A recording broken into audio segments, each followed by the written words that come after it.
je m'appelle Daniel Constantino et je suis le directeur général et artistique de l'Orchestre de la Vallée du Haut-Saint-Laurent.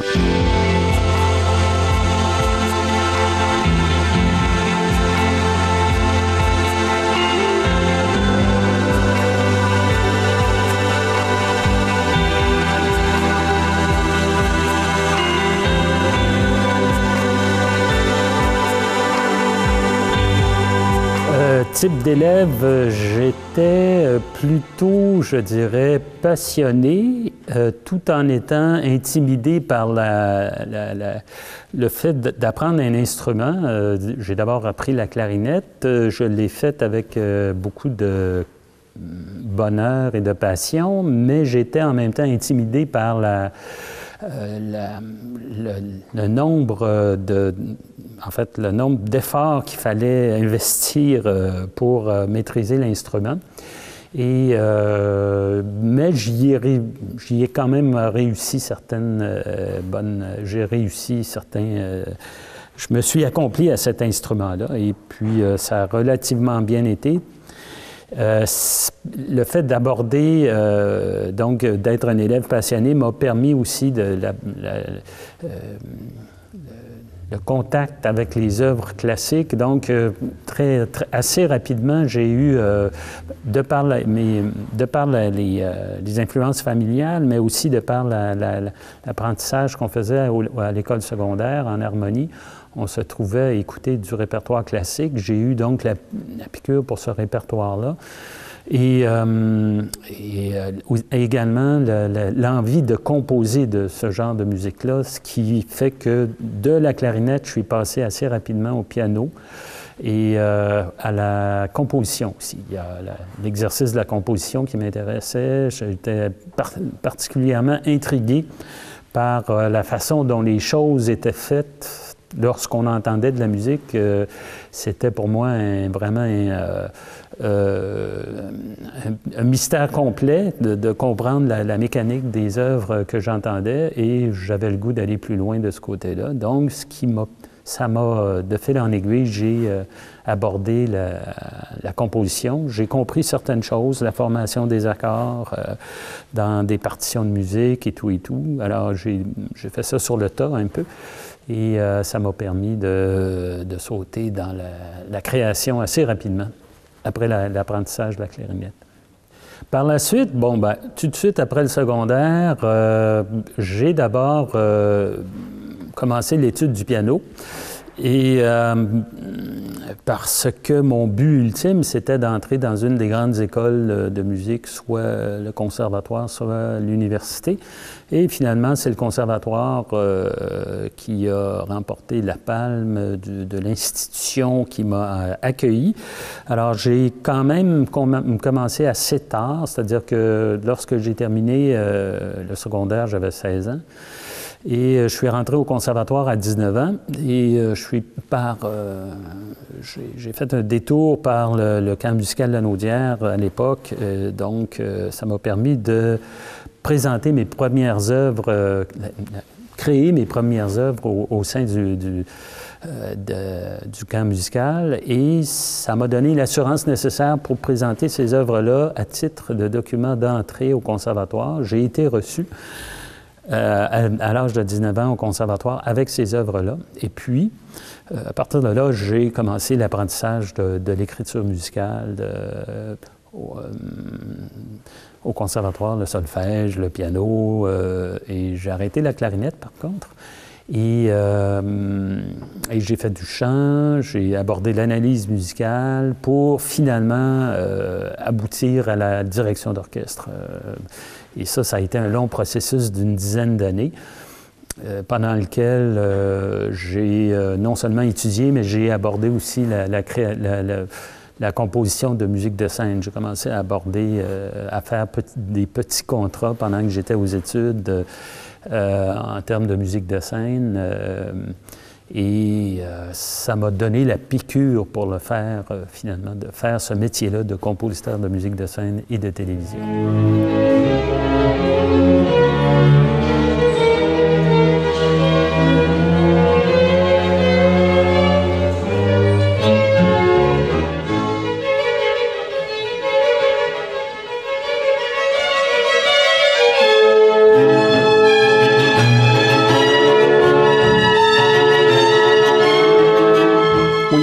Alors ça, c'est une bonne question.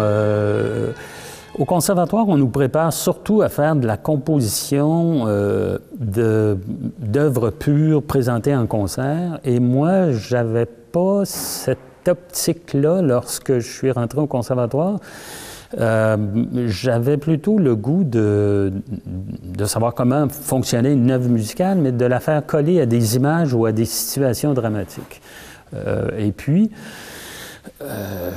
puisque, pour faire une histoire courte, mes parents travaillaient dans ce milieu-là, à Radio-Canada puis à Radio-Québec, ben j'avais une espèce d'attirance vers les médiums, les images générées par la télé. Alors,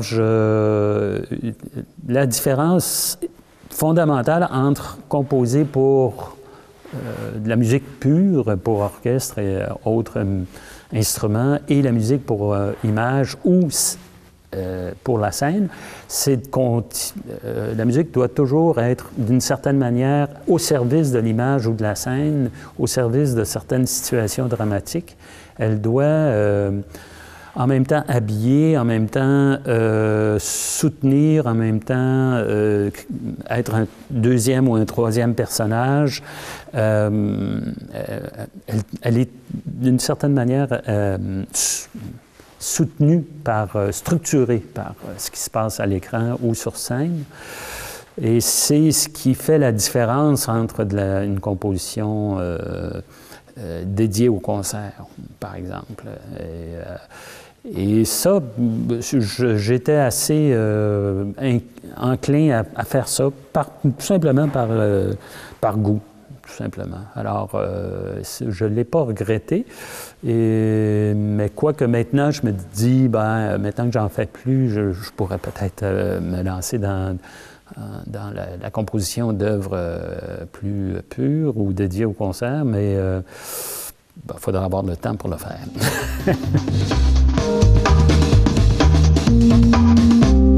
Oui, je dirais que le compositeur peut-être qui est un coup de cœur, l'est venu graduellement et c'est Mozart. Je ne suis pas particulièrement original avec ce compositeur-là, mais c'est tout simplement que déjà au conservatoire, lorsqu'on étudiait dans la classe d'analyse de Gilles Tremblay, le compositeur, je me sentais des atomes crochus avec cet être-là, et le fait de le diriger et de le comprendre plus avant en le dirigeant me permet de jeter mon dévolu sur lui.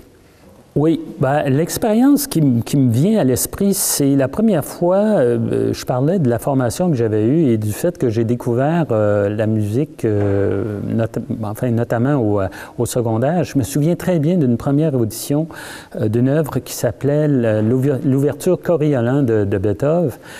Je suis tombé à la renverse en entendant ça. C'était dirigé par Karajan et je pense que j'ai eu la piqûre là, à ce moment-là.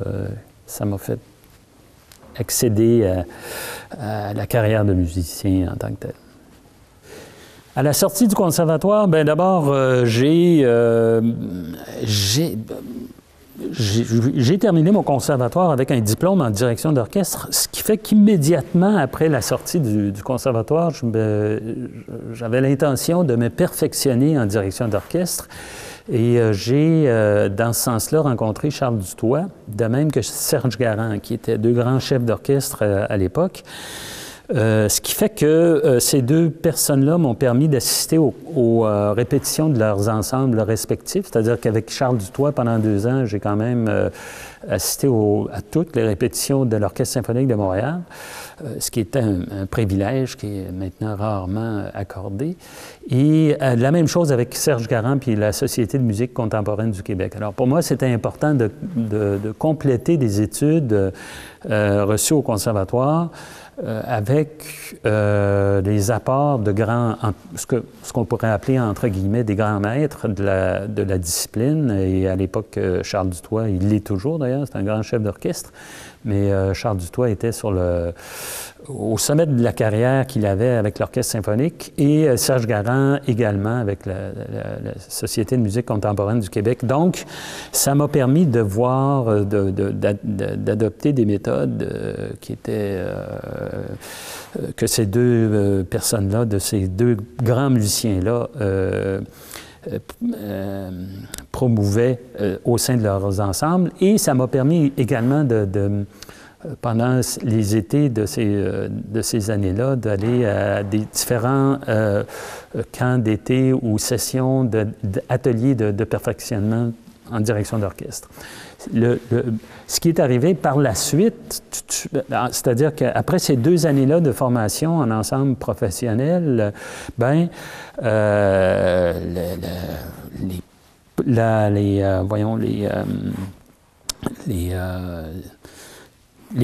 l'emploi, en fait, les opportunités d'emploi qui se sont présentées à moi n'ont pas été dans la direction d'orchestre, mais plutôt dans la musique de scène, parce que parallèlement à cette direction d'orchestre-là, je m'étais perfectionné également avec un ami dans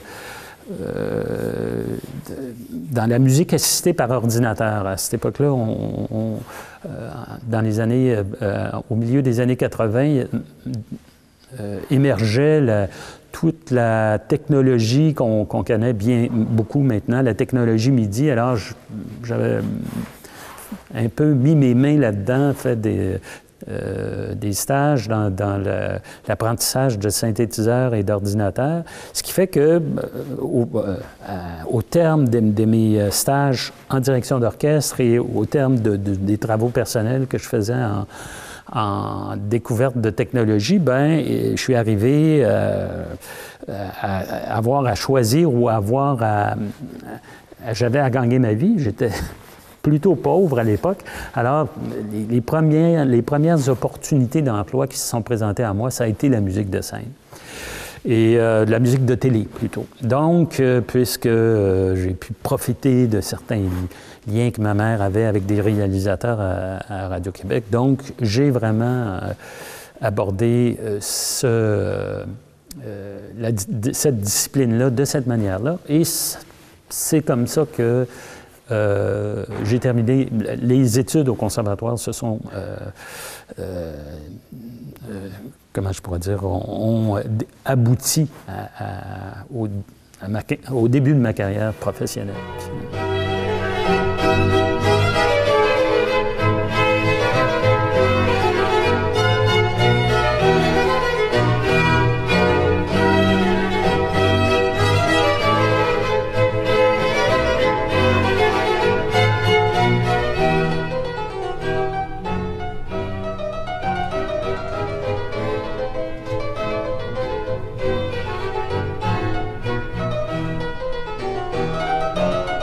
Ah oui, bon, ben effectivement, diriger un orchestre, c'est une tâche, pour employer un anglicisme, c'est un multitask, c'est une multitâche.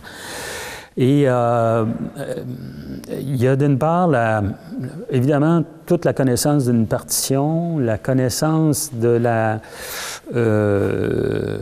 manière dont c'est articulé à l'intérieur, la forme, le langage musical qui est transporté par la partition. La connaissance des différents endroits où il faille donner des indications aux musiciens, des indications rythmiques, des indications d'intensité, puis des indications de timbre, enfin, aux musiciens afin de leur transmettre le tempo général, puis l'idée, je dirais, esthétique générale d'une œuvre. Alors donc, il faut que le chef d'orchestre ait emmagasiné toutes sortes de connaissances, tant historiques que celles qui se rattachent directement à la partition qu'il dirige pour pouvoir les transmettre adéquatement aux musiciens. L'autre partie du métier qu'on connaît moins, qui n'est pas nécessairement enseignée en tant que telle au conservatoire ou dans les écoles, c'est la relation qu'on a avec les musiciens, c'est-à-dire que cette relation-là est une relation hautement basée sur la communication et la psychologie entre des êtres humains. Et ça, je dirais que c'est je dirais que c'est la portion la plus sensible ou la plus, je dirais, délicate de ce métier-là. C'est-à-dire qu'on fait affaire avec des personnes qu'il faut ménager, qu'il faut respecter, qu'il faut écouter, et en même temps qu'il faut, auprès desquels il faut prendre on est payé pour prendre des décisions, et donc on doit d'une certaine manière exiger des gens qui puissent rendre un rendu musical intéressant. Alors c'est une forme de relation en même temps qui doit être le plus convivial possible, et en même temps qui est basée sur le fait que celui qui a toujours le dernier mot, ou à peu de choses près, c'est le chef d'orchestre. Alors, dépendant de la façon dont ça s'articule, ben, la relation peut être bonne ou moins bonne ou excellente avec un orchestre, et ça dépend tout le temps ça dépend beaucoup de l'attitude que le chef a envers ses musiciens, mais ça dépend aussi, et ça, on le dit moins souvent, ça dépend de l'atmosphère qui peut régner dans un orchestre. Alors ça, je dirais que c'est l'aspect du métier qui gagnerait à être éventuellement enseigné. Qu'on apprend sur le tas, et puis duquel tous ne sortent pas indemnes en termes de chef. Là. Et puis voilà.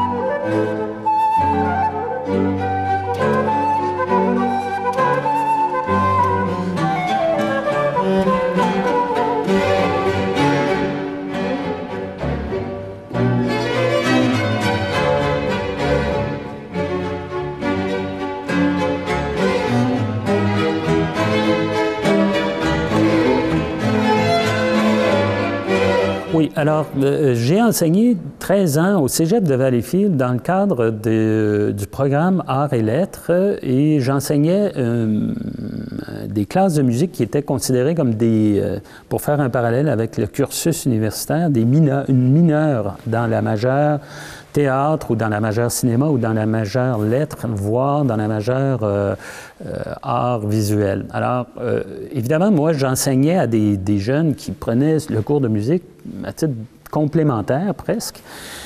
Et c'était en même temps super intéressant, en même temps plein de défis. Et à ces jeunes-là, moi, je me disais, ben, qu'est-ce que je peux leur apprendre, puisqu'ils arrivaient souvent dans la classe sans avoir jamais fait beaucoup de musique, ou souvent sans jamais en avoir fait. Alors donc, il y avait un défi là, qui était à la fois redoutable et intéressant. Puis, ce que j'ai décidé de faire avec ces jeunes-là, c'est de leur faire du chant choral. Donc, ils n'avaient pas besoin de maîtriser d'instruments en tant que tel.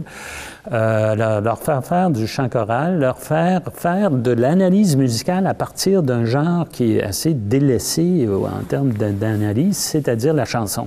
Alors, la chanson étant un véhicule musical qui est connu de tout le monde, et a fortiori de gens en arts et lettres, ben, je me disais, je pourrais leur donner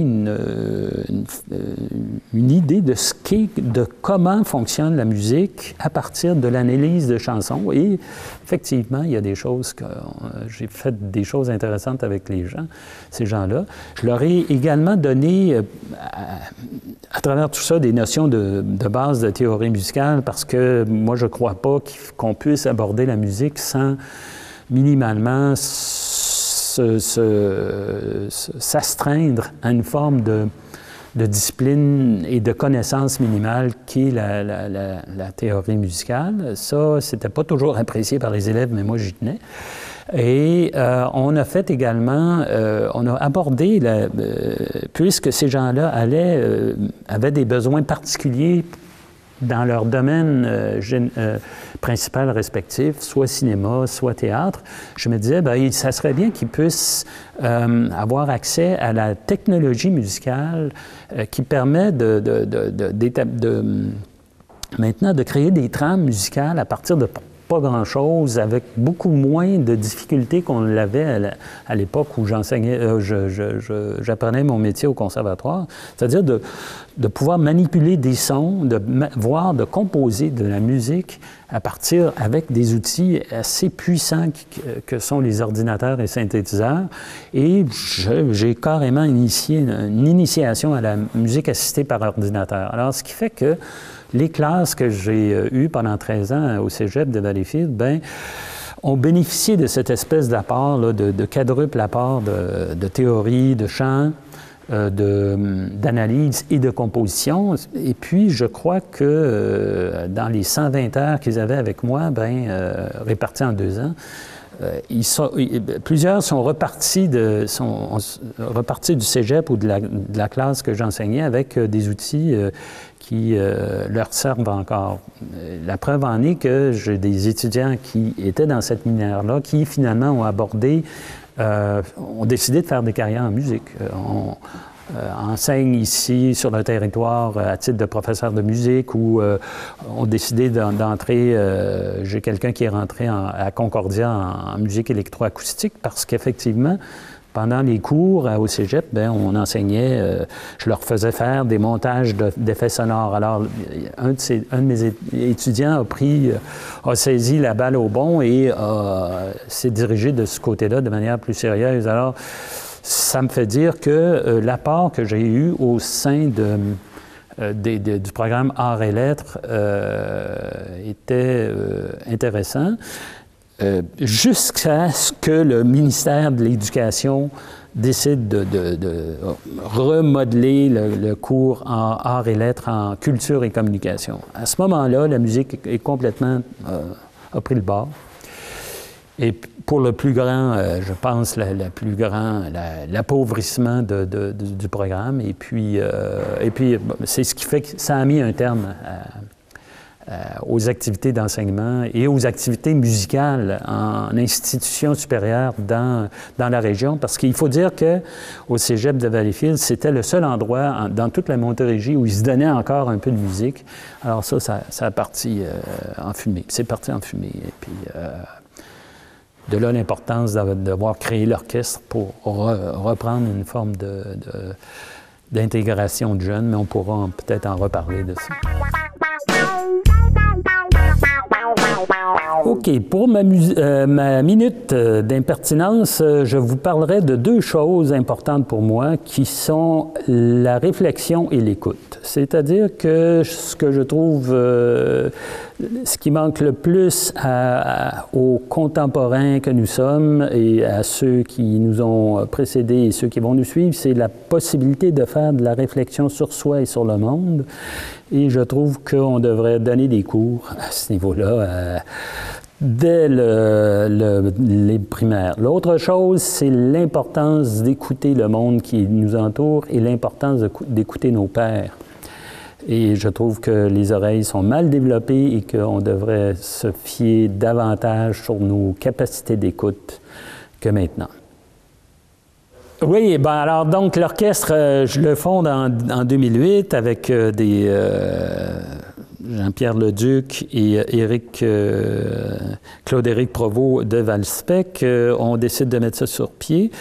En 2010, on commence nos opérations artistiques. On est appuyé par la CRI de la Vallée du Haut-Saint-Laurent. On fait des concerts et on continue. En fait, finalement, l'orchestre continue ses activités. On est en 2017. Ça n'a pas été facile à cause essentiellement de problèmes de financement, même si on a pu bénéficier au départ de certaines subventions importantes de la part de la CRI puis du Centre local de développement de Beauharnois. Mais ces sources-là se sont rapidement taries. Puis, il faut dire qu'un orchestre, ça coûte cher. Quand on emploie 15-20 musiciens à la fois, bien, ça coûte terriblement cher, pas parce que ça vaut pas la peine, mais tout simplement parce que 20 musiciens, il faut les payer. Alors, donc, les problèmes récurrents de financement ont fait en sorte qu'on a produit à peine 11 concerts jusqu'ici. Mais on les a fait de telle manière que ça a rapporté, dans le sens que après une première saison de 3 concerts, on est tombé à une saison de 2 concerts d'été en 2012 et par la suite de 2 concerts à l'automne 2013 qui nous a permis, même si on s'est fait couper les vivres par certains bailleurs de fonds, ça nous a permis en 2014, le conseil d'administration a décidé d'aller de l'avant avec un projet que je leur ai présenté qui se trouvait à être la reprise de pièces baroques d'André Gagnon, qui s'appelait, parce que André Gagnon, en 1969 et 72, s'est permis de composer des pastiches baroques basés sur des chansons de 5 grands compositeurs, auteurs, interprètes québécois, La Bolduc, Vigneault, Ferland, Leclerc, Léveillé. Et je l'ai présenté au conseil d'administration qu'on puisse refaire ces pièces-là parce qu'elles avaient été enregistrées donc en 69, en 72. Les enregistrements étaient un peu vieillots. Alors, je leur ai proposé qu'on refasse ça sur instrument d'époque puisque, pour faire une parenthèse, l'Orchestre symphonique de la vallée du Haut-Saint-Laurent qu'on a fondé joue sur instrument d'époque. Alors, à partir de 2015, bien, on a présenté le spectacle André Gagnon baroque et ça a conduit à un disque qui a conduit à une nomination à la disque et qui a conduit lui-même à d'autres spectacles qui ont conduit à une nomination au prix Opus. Ce qui fait qu'en seulement 11 concerts et 5 ou 6 ans d'opération, l'orchestre a presque fait des miracles si on tient compte du fait que le volume de concerts était absolument minimal. Et voilà, grosso modo, c'est en quelques phrases le cheminement de l'Orchestre symphonique de la vallée du Haut-Saint-Laurent.